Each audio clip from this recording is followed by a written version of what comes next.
I love the GameCube as much as the next Nintendo fan, but I also love RPGs, and let's face it, the little purple lunchbox is not the place to find them. In fact, it has so few, I'm able to compile them all into a single video. Now I'm talking strictly RPGs, not adventure games like the Zelda games, life simulators like The Sims, or beat-em-ups where you can unlock new moves like Return of the King or Dragon Ball Z sagas. So with that, this is every single GameCube RPG right after this sponsor. Keeps is a hair loss prevention service delivered right to your front door. It is a known fact that 2 out of every 3 men will experience some form of male pattern baldness by the time they're 35. The best way to avoid that is to keep the hair you already have. Prevention is key, and the Keep subscription service gets you a plan tailored for your needs using clinically proven treatments. Their 24/7 doctors and specialists will answer any question you have at a much more affordable price than from any pharmacy. Most customers notice results within 6 months of starting, which is why I already got mine. Go to keeps.com/ProJared to get 50% off your first order, or use the link in the description down below. That's keeps.com/ProJared and get 50% off your first order.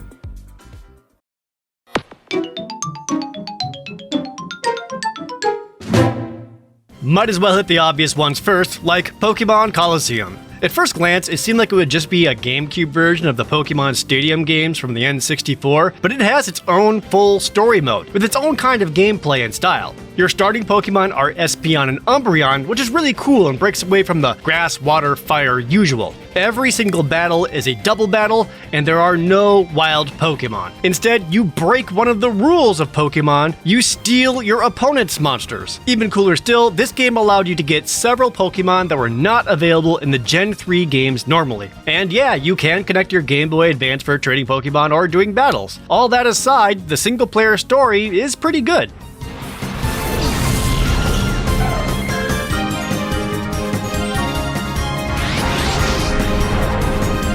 In fact, Pokemon Colosseum story mode was so good that they essentially made a dedicated sequel. Pokemon XD Gale of Darkness uses a lot of the same concepts as Colosseum, what with shadow Pokemon, double battles, and lots of dialogue.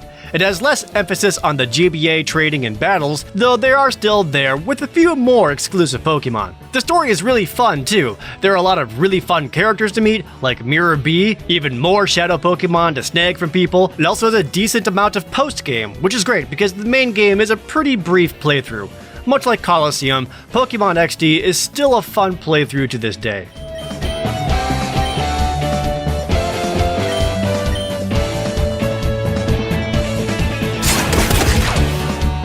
Tales of Symphonia on the GameCube was a big deal for a number of reasons. For one, it was anime as hell. This was in the early 2000s when anime was really taking North America by storm, and this aesthetic clutched onto everyone in high school. 2, it has 4 players! A 4-player co-op RPG was unheard of, and a perfect fit for the GameCube. And 3rd, this was the game that put the Tales of series on the map in North America. It may not have been the first Tales of game here, but much like Final Fantasy VII, it's thanks to Symphonia that the series found a wide and devoted audience. Anyway, if you played any other Tales of game, you know exactly what to expect here. Side action battles, real-time combat, cheesy voice acting, and lots of cutscenes. It doesn't hold up as well as some of the other Tales of games, but Symphonia is still pretty good, and it also has the rare distinction of getting a direct sequel on the Wii. Be careful, everyone.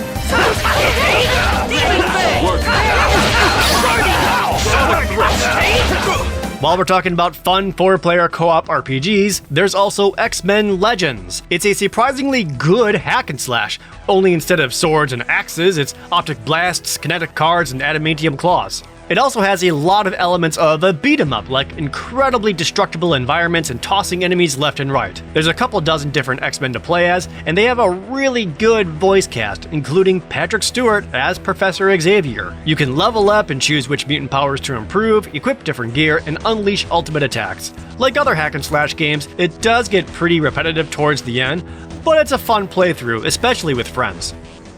The game's over, X-Men!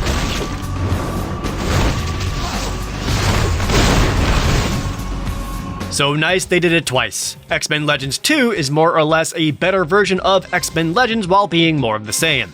It's the same kind of gameplay, 4-player co-op, leveling up and equipment, much more refined. Only this time around, you not only play as the X-Men, but you also have several members of the Brotherhood of Mutants joining you. Characters like Magneto, Juggernaut, Toad, Pyro, and Mystique are all playable. There isn't too much more to say about this, as it's a lot of the same, just more of it, and that's never a bad thing.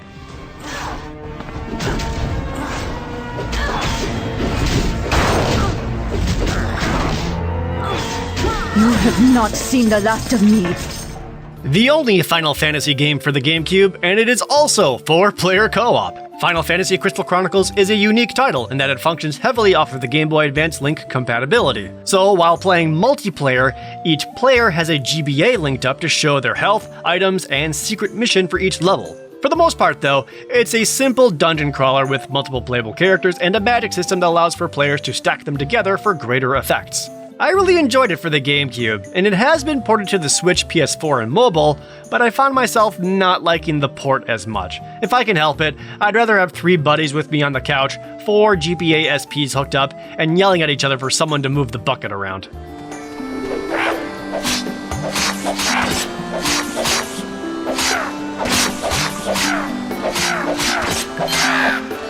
Probably the most straightforward hack-and-slash game here, Baldur's Gate Dark Alliance is about everything you would expect.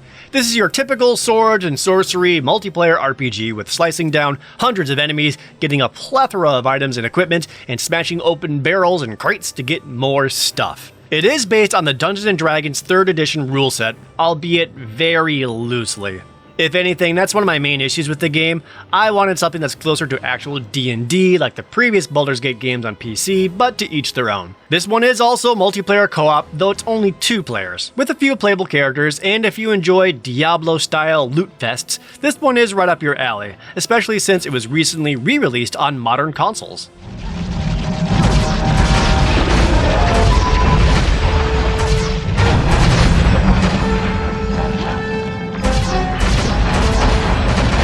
Here's one I've spent way too much time on. Phantasy Star Online Episode 1 and 2 is a port of a Dreamcast game to the GameCube with a lot of additions, namely 4-player split-screen co-op and all of Episode 2, making the game massive. It was online too back in the day, but since that's long shut down, the GameCube version is still the best way to enjoy Phantasy Star Online. It's essentially a dungeon crawler as you go into dungeons repeatedly to acquire loot, level up, and feed these little shoulder guys named Mags, which adds an almost Pokemon-like addiction to it. This was a lot of fun for multiplayer, especially with all the different classes to choose from. It is a very grindy RPG, and you will be doing the same levels over and over, but it's still one of the GameCube's most fun.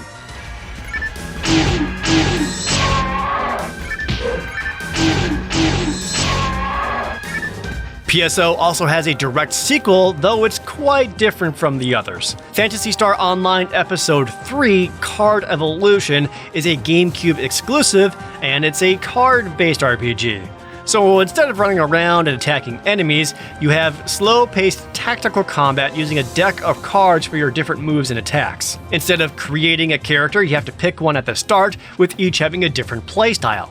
This is not a game for everyone, as you have to be into both tactical games and into card games to enjoy this one. I'm into both of those things, and even then, I can say PSO Episode 3 is fine. It's fine, the gameplay is alright, there's 2 story modes, and unlocking new characters is cool. You can get some cool combos and decision making, as cards can be linked and some characters have different areas of effect with each of their attacks, but honestly, I do prefer the action combat of Episodes 1 and 2.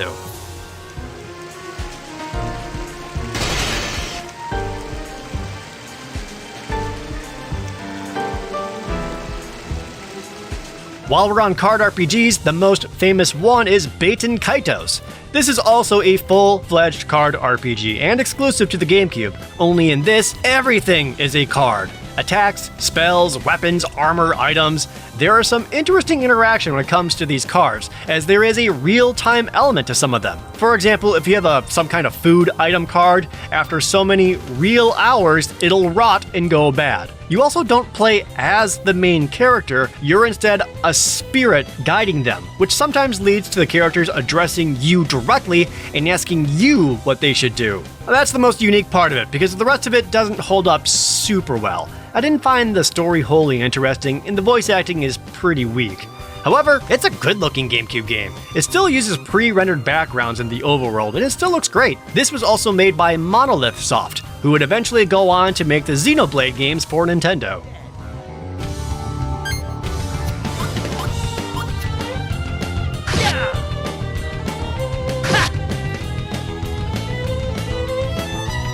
And it got a sequel, or rather a prequel. Baten Kaito's Origins was published by Nintendo, and this one was never released in Europe. This is another follow-up game that is largely more of the same as the first. It isn't too vastly different overall. It still looks great, plays smoothly, and keeps using the card system. If anything, I didn't find the story to be as good as the first one, though it isn't bad by any means.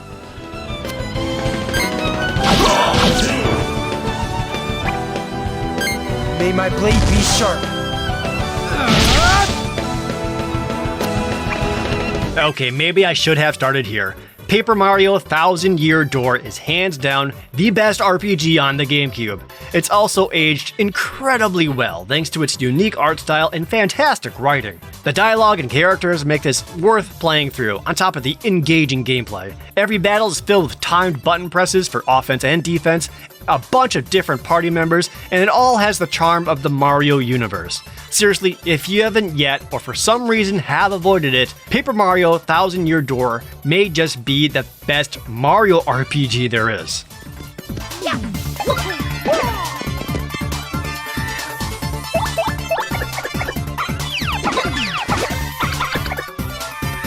Fire Emblem Path of Radiance is a tactical RPG for the GameCube, and in North America, it was the first console Fire Emblem game.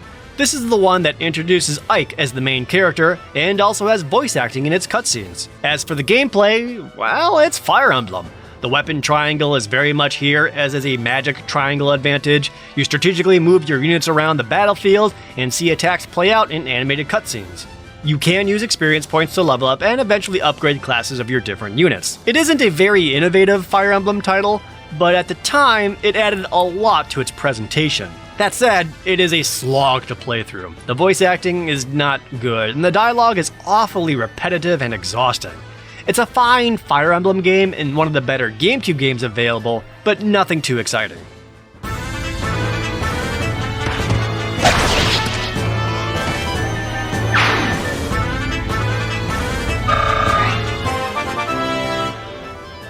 Alright, now we can start getting to the weird stuff. Digimon World 4 is another hack and slash, and on the GameCube it supports 4 players. It's pretty much a run-of-the-mill dungeon crawler, only you play as Digimon. But instead of using their different digi-powers or whatever, you use a variety of swords, axes, and even guns. It's also not very good. Everything about it is undercooked. The gameplay is boring, the camera is annoying sometimes, and there is no interesting story or anything to keep you playing. I'm not a Digimon fan by any means, but even I know they could have done something better than this.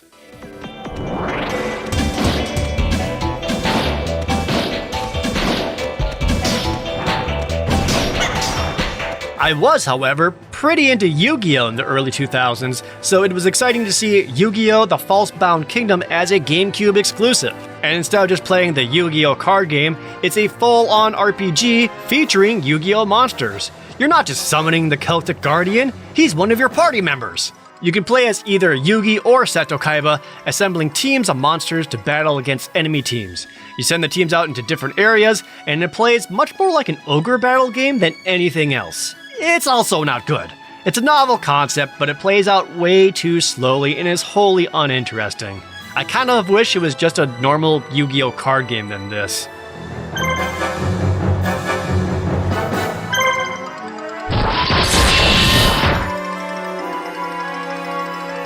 This is an interesting one, Evolution Worlds. This is actually a port/collection of the Dreamcast games Evolution and Evolution 2. Evolution Worlds puts both games onto one GameCube disc and truncates Evolution 1 a lot to make it flow quickly and naturally into where Evolution 2 begins.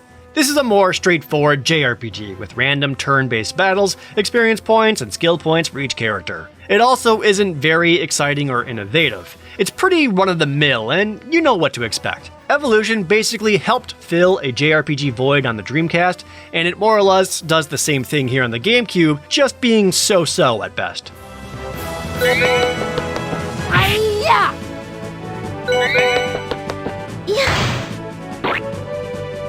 However, another Dreamcast port that is amazing is Skies of Arcadia Legends. It's all about sky pirates, flying airships around and finding all kinds of treasures. Battles are turn-based, with your party members sharing a skill point pool for special attacks and abilities. There are also airship battles, which is awesome as you can upgrade and change your airship for these. Skies of Arcadia Legends has a huge emphasis on exploration. You'll run around and find all kinds of treasures and rewards, and you can also fly around in your airship to find hidden islands for more rare items, towns, and new party members. It still has the limitations of a Dreamcast game with simple visuals and a lack of voice acting, but the GameCube version added more items and side quests. I still love this game, and it's one that I would easily recommend. Take this! Speaking of Sega, they made Virtua Quest for the GameCube. This one is bizarre. It's a spin-off of Sega's Virtua Fighter game series. You play as this kid in a virtual world of sorts, and as you play, you'll learn new fighting techniques, courtesy of the cast of Virtua Fighter. The game itself is more like a clunky platformer mixed with soulless beat-em-up style fighting. Sure, you level up and learn new skills, but it plays like ass. The complete lack of camera control really hinders this. It's a unique concept, that's for sure, but the whole thing can't help but feel unfinished. My name is Akira Yuki. I am the one who seeks such strength.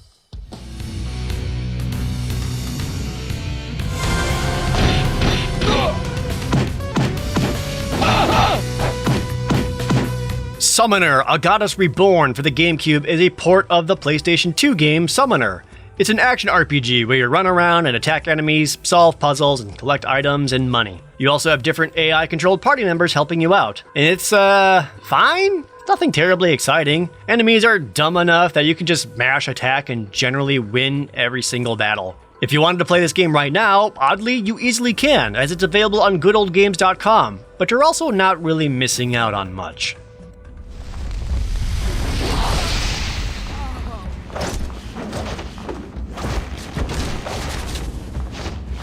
Gladius is a LucasArts game that has nothing to do with Star Wars. It's a tactical RPG that is way better than it has any right to be. There is grid-based movement, positional advantages, and a system of earning the favor of the crowd to strengthen your team.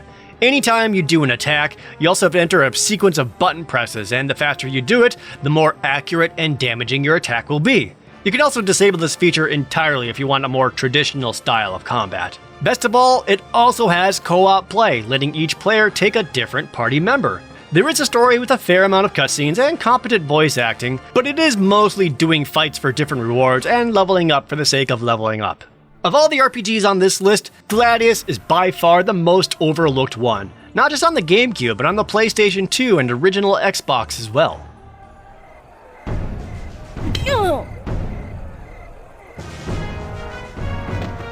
Blasted Imperial.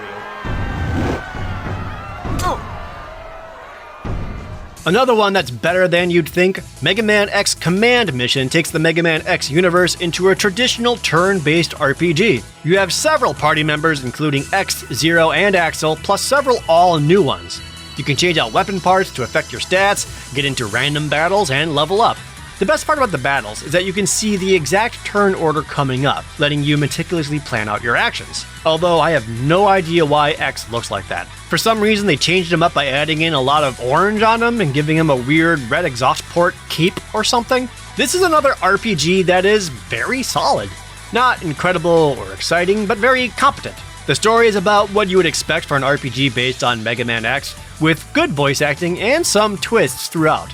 As a general Mega Man X fan, I rather liked this one. Charge shot! Now! Oh no! Lost Kingdoms is a GameCube exclusive that is, interesting? It's an RPG with real-time battles, except you don't do any fighting yourself. Instead, you have a deck of monster cards that you draw up, and using a card will have the monster pop out to do an attack. You run yourself around to avoid enemies and to set up your cards to actually land their blows. Interesting note, this was made by From Software, the same studio that would go on to make Dark Souls and Elden Ring. This game is another one that's just okay. The battles aren't very engaging or require a whole lot of thought. There's a lot of fights that you basically need to know about beforehand or you're gonna die and you'll need to sort your deck beforehand. It's also incredibly short for an RPG, like 4 hours short. But again, with a lack of RPG options on the GameCube, you could do worse. And the ending sucks.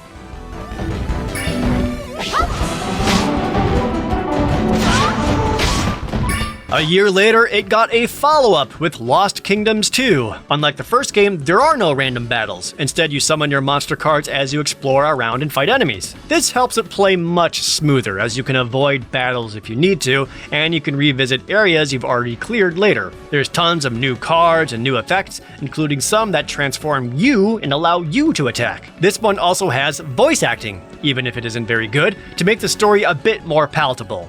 Aside from that, it isn't too much more different than the first. And sadly, that includes the length. Lost Kingdoms 2 is barely longer than the first one. At least it makes it for an okay distraction for your evening.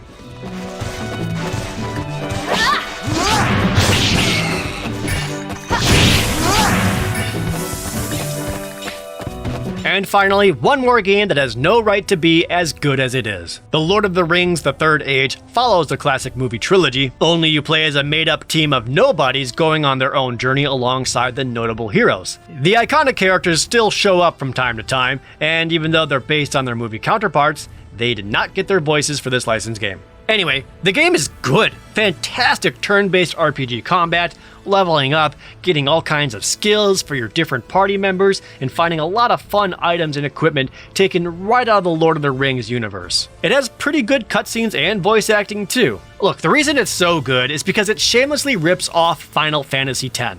If you've played that, you know exactly what the battle system is like. Completely turn-based, but you can see who is up next in the turn order, and different attacks and skills can delay or speed up actions of others. Even exploration and moving around is pretty much the same, and you know what? There's nothing wrong with that. If I had to give it one major complaint, it's that it's very, very easy. Even with that, it's a fun playthrough that doesn't overstay its welcome, and again, for the RPG-starved GameCube, it's one of the best ones.